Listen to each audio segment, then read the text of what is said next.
Hi guys, welcome back to African Life Coaching. My name is Sophia Dugan. I wanted to speak to you guys today about the power of prayer and also conviction, feeling convicted. Today, when I was praying for my kids, I felt in my heart that we are filthy beings. We are so unclean, and we take that for granted. When you begin to walk in the real path of a Christian,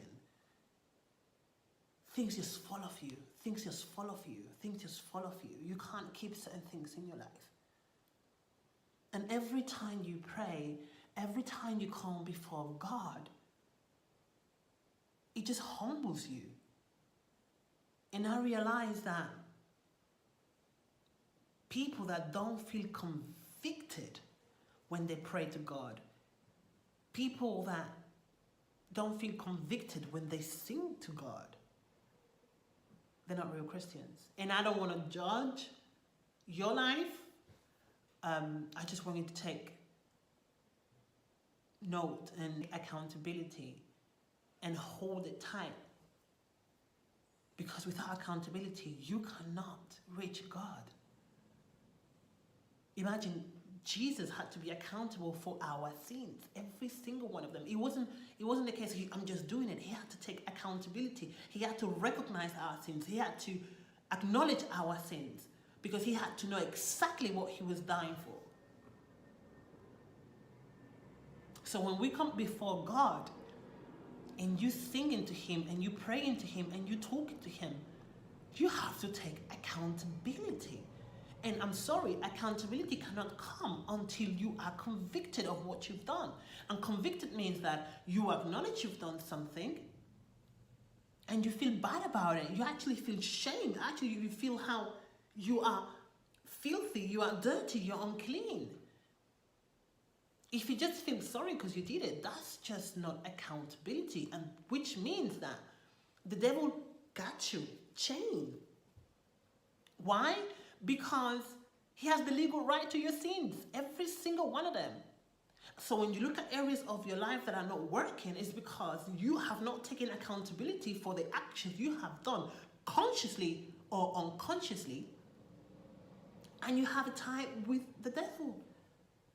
And God cannot break that until you take accountability, until you are convicted of your sins.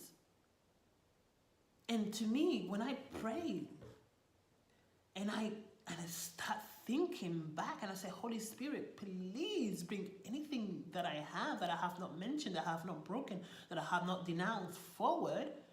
It just breaks my, I'm not going to get all teary, but it just truly breaks my heart. To feel the shame and to say, do you know what? Wow, you are really something. But at the same time, once I say it, I feel the grace and the forgiveness and the cleansing taking place. And I get closer to God. So next time something similar happens, my conviction will just say to me, hey, remember?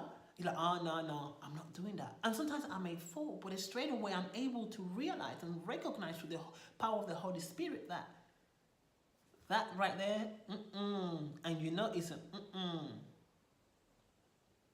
So I urge you that Christians, this whole lukewarm Christians, either you are Christian or you're not a Christian. There's not such thing as lukewarm. Lukewarm means that you're in sin. Sin means that you're going somewhere that you don't want to go. Do you understand? That there isn't lukewarm Christians. There's not such thing. I don't know why people talk about that. I was thinking about it. It's like, you're either in or you're not in. You cannot have a foot here and a foot there, because lukewarm means I'm not for the left and I'm not for the right. And lukewarm means that you're not convicted. You're not convicted. Because if you're convicted, you will feel shame. And I was looking at realize how filthy his mouth was, how filthy he was when God shut himself in front of him. And when you put yourself in front of God, if you don't feel filthy and you don't feel unclean. For you to beg and ask for forgiveness, from cleansing from the blood, then you need to just say, I plead the blood of Jesus and I want to cover myself with the blood. You're just wasting your time. Being in front of God, if it's not humbling, you're just wasting your time. So I urge you to just know that when you're in front of God, you're not in front of the world. You're not in front of the world. So you need to drop every single, whatever you're holding in your heart, in your head, of who you are. I'm a good Christian. I am a righteous Christian. I am the good person in the relationship. I am the perfect partner. I am the perfect mother. I am the perfect friend. I am the perfect. It was not my fault. I did not do. Really? Really? And I'm not saying that you're always wrong, but if there's something wrong, you play the part. Somehow, somewhere. And the best thing that you can actually do is say, you know what, God, show that to me so I can confess and I can denounce and I can move forward and can be closer to you. My prayers can reach to you. So before I leave you with this short testimony, and like I said, I'm not here to preach and tell you what to do. I'm speaking from my heart. I tell you my life. Look for the conviction. Look for the resentment. Look for the repentance. Look for it. You need it to be closer to God. You need it. You cannot go forward without it.